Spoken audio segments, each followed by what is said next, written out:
Mi novia dijo, eres demasiado normal, eso me aburre. Así que la dejé vivir su vida emocionante.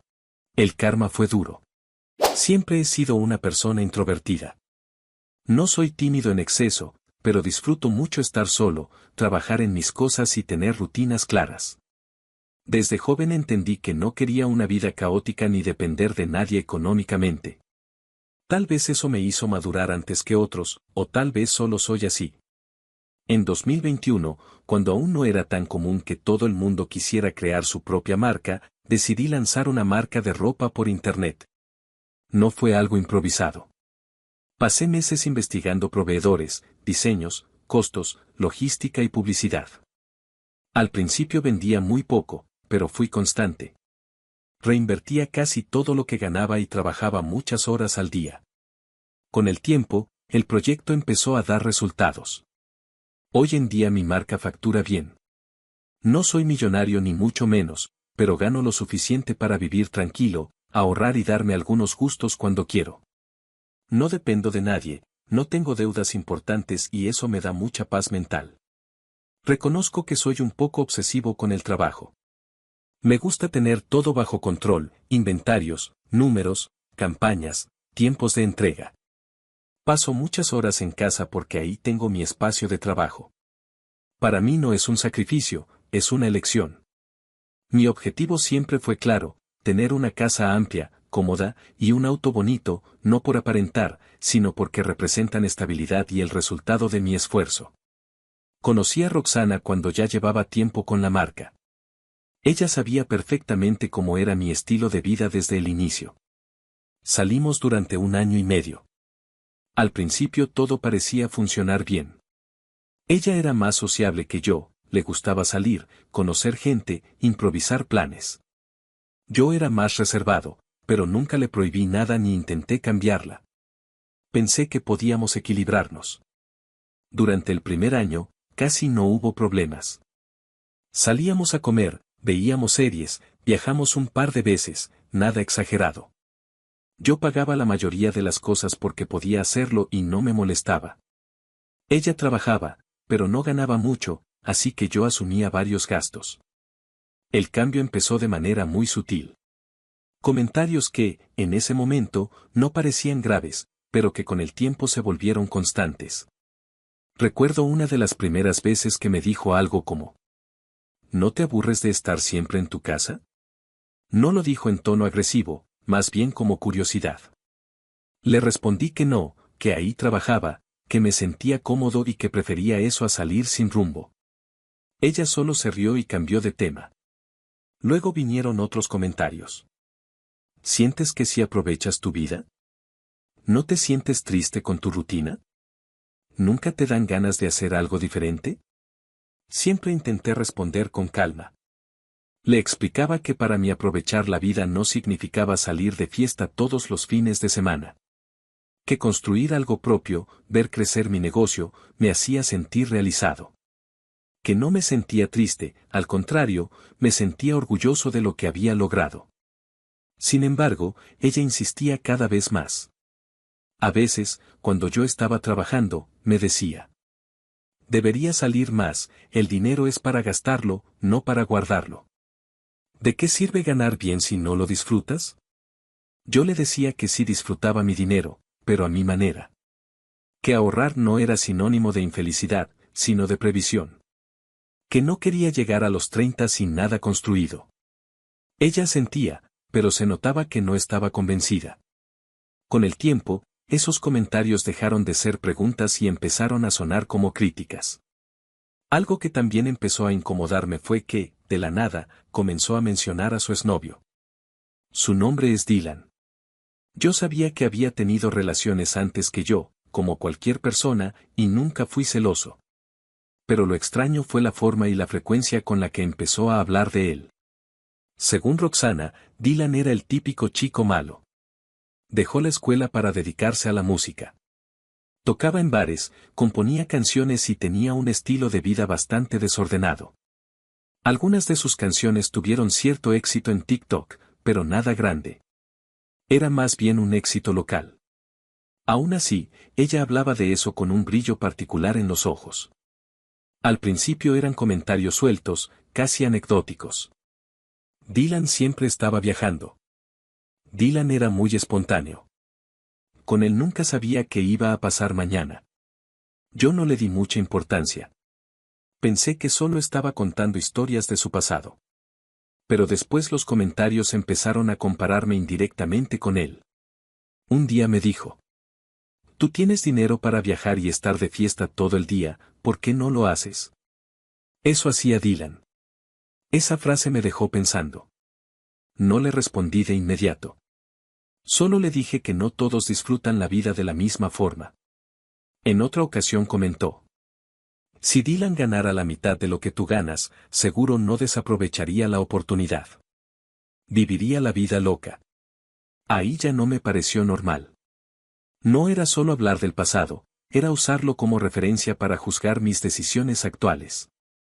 Empecé a sentirme incómodo, como si todo lo que yo hacía nunca fuera suficiente. Como si mi estabilidad, mi esfuerzo y mi disciplina no valieran tanto como una vida caótica pero emocionante. Una noche decidí confrontarla. No quería discutir, solo aclarar las cosas.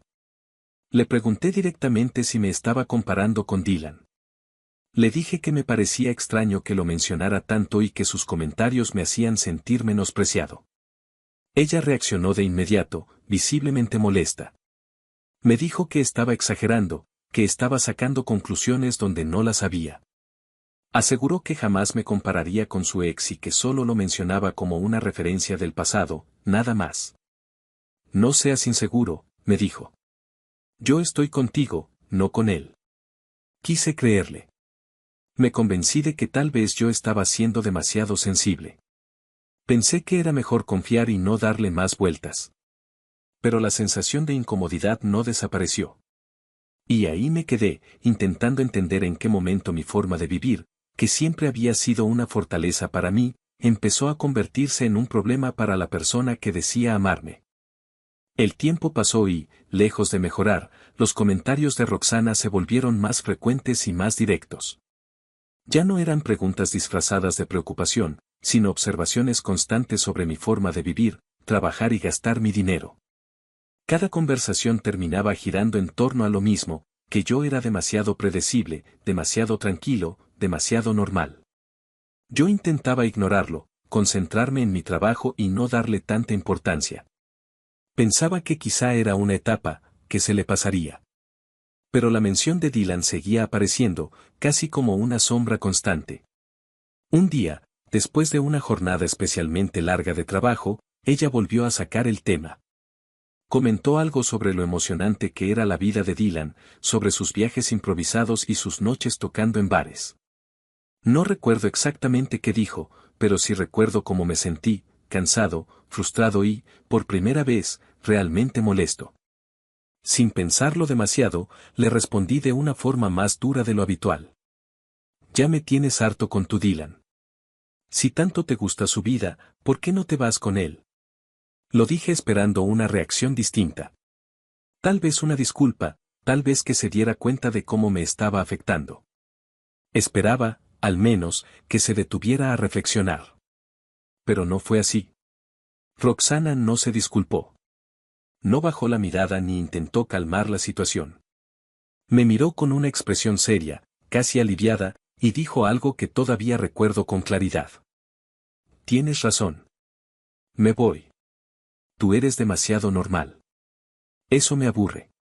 No levantó la voz. No lloró. No hubo drama ni discusiones largas. Lo dijo como si estuviera confirmando algo que llevaba tiempo pensando.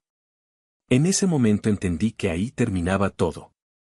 No intenté convencerla de quedarse. No le pedí explicaciones ni traté de cambiar su opinión. Simplemente asentí. Sentí una mezcla extraña de decepción y alivio. Decepción porque después de 1 año y medio, así era como terminaba todo. Alivio porque, en el fondo, sabía que ya no estaba en una relación donde me sentía valorado. Ella tomó sus cosas y se fue. Así, sin más. Los días siguientes fueron silenciosos. No hubo mensajes, no hubo llamadas. Yo seguí con mi rutina. Al principio fue extraño, pero rápidamente me di cuenta de algo importante: tenía más tiempo, más energía y menos ruido mental. Me enfoqué aún más en mi negocio. Con la estabilidad que tenía, decidí dar un paso que había estado posponiendo: contratar gente. Empecé a delegar tareas que antes hacía solo. Contraté a alguien para atención al cliente, luego a otra persona para logística y envíos. Poco a poco, el proyecto dejó de depender exclusivamente de mí. Eso me permitió trabajar de manera más estratégica y no solo operativa. Me sentía tranquilo. No eufórico, no triste, simplemente en paz. De vez en cuando, sin buscarlo, me aparecían fotos de Roxana en redes sociales. Al principio intenté evitarlas, pero era inevitable que alguna se cruzara en mi pantalla. En la mayoría de las fotos aparecía con Dylan. Lo curioso es que las imágenes siempre me parecieron extrañas. No eran fotos naturales. Parecían tomadas por ella, como si estuviera posando al lado de alguien a quien admiraba. Dylan casi nunca miraba a la cámara. A veces estaban abrazados, otras simplemente juntos, pero él siempre parecía distante. Roxana escribía frases sobre el amor, sobre vivir el momento, sobre seguir el corazón. Todo se veía muy intenso, pero también algo forzado. No parecía una relación espontánea, sino una que necesitaba ser mostrada. Yo no comenté nada ni reaccioné. Seguí con mi vida. Fue en ese periodo cuando conocí a Victoria. Yo formaba parte de varios grupos de emprendedores y proveedores de ropa. Espacios donde se hablaba de telas, costos, producción y tendencias. Mi marca siempre había sido de ropa urbana masculina, pero sentía que era momento de expandirme. Quería crear una línea más femenina, sin perder la esencia urbana. Comencé a trabajar en los diseños y, cuando estuvieron listos, me di cuenta de que necesitaba una modelo. Hasta ese momento, los modelos siempre habían sido yo o algunos amigos. Pero esta vez buscaba algo distinto. Publiqué una convocatoria sencilla. No esperaba demasiado. Ahí fue donde apareció Victoria. La cité para una prueba. Desde el primer momento fue evidente que tenía experiencia. Era hermosa, pero no de una forma exagerada o artificial. Tenía la piel clara, el cabello negro, lacio y largo. Su cuerpo estaba cubierto de tatuajes que encajaban perfectamente con la estética que quería para la marca. Todo en ella transmitía seguridad. Había trabajado antes como modelo para otras marcas pequeñas de ropa urbana. Sabía cómo posar, cómo moverse frente a la cámara y cómo entender lo que el diseñador buscaba. La sesión fue fluida, profesional y eficiente. Al principio, nuestra relación fue estrictamente laboral. Hablábamos de horarios, conceptos, pagos y fechas de entrega. Nada más. Pero con el tiempo, las conversaciones empezaron a extenderse. Comentarios casuales, bromas ligeras, charlas sobre el trabajo y la vida. Descubrí que Victoria no solo estaba interesada en modelar. Me contó que siempre le había gustado ese mundo, pero que también tenía experiencia en temas administrativos. Había trabajado llevando cuentas, organizando procesos y ayudando a estructurar negocios pequeños. Eso me llamó la atención. Empezamos a hablar más seguido, ya no solo para sesiones de fotos. Me daba ideas, observaciones, sugerencias. Todo de manera respetuosa y sin imponerse. Poco a poco, Victoria empezó a formar parte no solo de mi día a día, sino también de mi negocio. Se integró de forma natural, sin presión. Y sin que yo me diera cuenta, también empezó a integrarse en mi vida personal. Salimos por primera vez sin llamarlo una cita. Luego otra vez. Y después ya no hubo dudas. Con ella, todo se sentía distinto. No había críticas constantes ni comparaciones. Había interés, apoyo y una comprensión real de lo que significaba construir algo desde cero. Y mientras mi vida avanzaba en una dirección tranquila y estable, la de Roxana parecía girar alrededor de demostrar que había elegido lo emocionante. Pero eso, en ese momento, ya no era mi problema. Con el paso de los meses, mi relación con Victoria se fue consolidando de una manera natural. No hubo prisas ni promesas exageradas. Simplemente nos fuimos eligiendo día a día. Me gustaba algo muy específico de ella, no solo hablaba de disfrutar el presente, también hablaba de crecer, de construir, de pensar a futuro. No veía mi trabajo como una obsesión, sino como un proyecto serio. Victoria entendía que el dinero no era solo para gastarlo impulsivamente. Le gustaba invertir, planear, mejorar procesos. Compartíamos esa visión de construir algo juntos, no solo de vivir el momento sin pensar en mañana. Con el tiempo, decidimos hacer pública nuestra relación. Empezamos a subir fotos juntos, algunas historias simples, nada exagerado. No buscábamos demostrar nada, solo compartir lo que estábamos viviendo. Fue entonces cuando comenzaron los problemas. Victoria empezó a recibir mensajes de cuentas desconocidas. Perfiles sin fotos, sin seguidores reales. Al principio eran comentarios aislados, pero pronto se volvieron constantes. Eres una cazafortunas. Seguro solo estás con él por su dinero. Eres horrible con todos esos tatuajes. Él no merece una mujer tan fea como tú. Victoria intentó ignorarlos.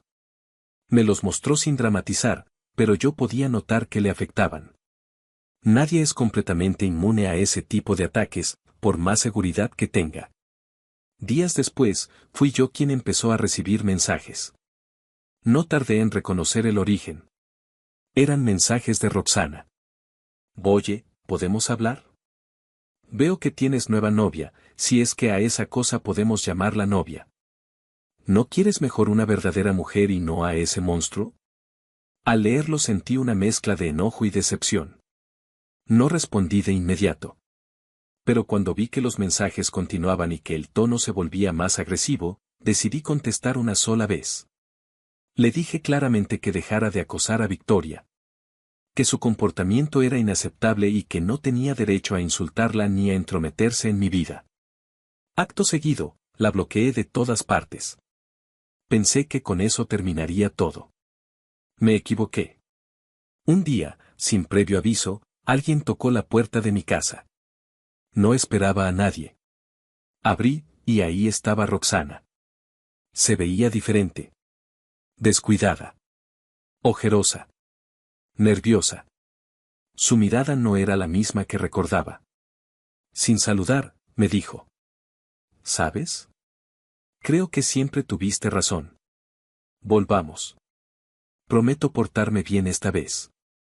Me quedé en silencio unos segundos, tratando de procesar lo que estaba pasando. No sentí nostalgia, ni duda, ni deseo de reconsiderar nada. Solo sentí la certeza de que esa conversación no debía existir. Le dije con calma que se fuera. Que no había nada de qué hablar. Que mi vida había seguido adelante. En ese momento, Victoria apareció detrás de mí. No dijo nada, solo se quedó ahí, observando la escena. Fue como si algo se rompiera en Roxana. Su expresión cambió por completo. Empezó a gritar. Insultó a Victoria, luego a mí. Golpeó la puerta, la pateó, lloró, gritó incoherencias. Yo estaba completamente sorprendido. Nunca la había visto así. Intenté calmarla, pero fue imposible. La situación se estaba saliendo de control, así que decidí llamar a sus padres. Tenía el número de su madre desde hacía tiempo. Contestó casi de inmediato. Le expliqué lo que estaba pasando. Su tono cambió al instante. Me dijo que lo lamentaba mucho y que irían enseguida. Poco después, llegaron. El padre de Roxana fue directo hacia ella y la sostuvo con fuerza para evitar que siguiera golpeando la puerta. Ella se resistía, gritaba, lloraba. La madre se acercó a Victoria y a mí, visiblemente avergonzada. Nos pidió disculpas. Nos explicó, con la voz temblorosa, lo que había estado ocurriendo. Durante el tiempo que Roxana estuvo con Dylan, él nunca la tomó en serio. Para él, era solo una chica más. Ella, en su afán de encajar y de pertenecer a ese mundo que idealizaba, empezó a acompañarlo a todas las fiestas. Poco a poco, se fue perdiendo en ese ambiente.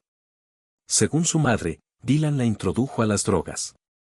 No como algo grave al inicio, sino como parte de la vida nocturna. Roxana comenzó a cambiar, dejó de dormir bien, dejó de comer, dejó de ser ella misma. Cuando Dylan finalmente la descartó, ella quedó completamente desestabilizada.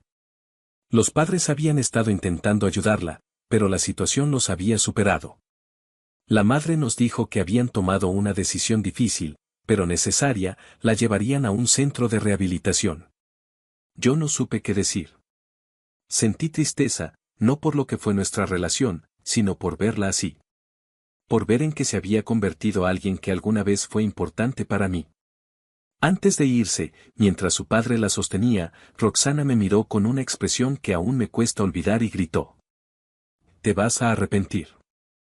Si no eres mío, no eres de nadie. ¿Escuchaste? No eres de nadie. Esas palabras me dejaron helado. Sus padres se la llevaron. La puerta se cerró. El silencio volvió a mi casa. Victoria y yo nos quedamos ahí, sin saber qué decir durante unos segundos. Luego nos sentamos. Ella estaba tranquila, pero podía notar que también estaba afectada. Esa noche no dormí mucho. Pensé en todo lo que había pasado. En cómo una persona puede idealizar una vida que no entiende y perderse en ella. En cómo confundió emoción con caos, intensidad con amor y libertad con autodestrucción. Reflexioné sobre algo que hoy tengo muy claro: no hay nada de malo en ser normal. No hay nada de malo en construir con paciencia, en tener rutinas, en pensar a largo plazo. La estabilidad no es aburrida, es una base. Y quien se aburre de la estabilidad, muchas veces no busca emoción, sino huir de sí mismo. Yo seguí adelante con mi vida. Con mi negocio. Con una relación sana. Y entendí que dejar ir no siempre es perder. A veces es la decisión más inteligente que uno puede tomar.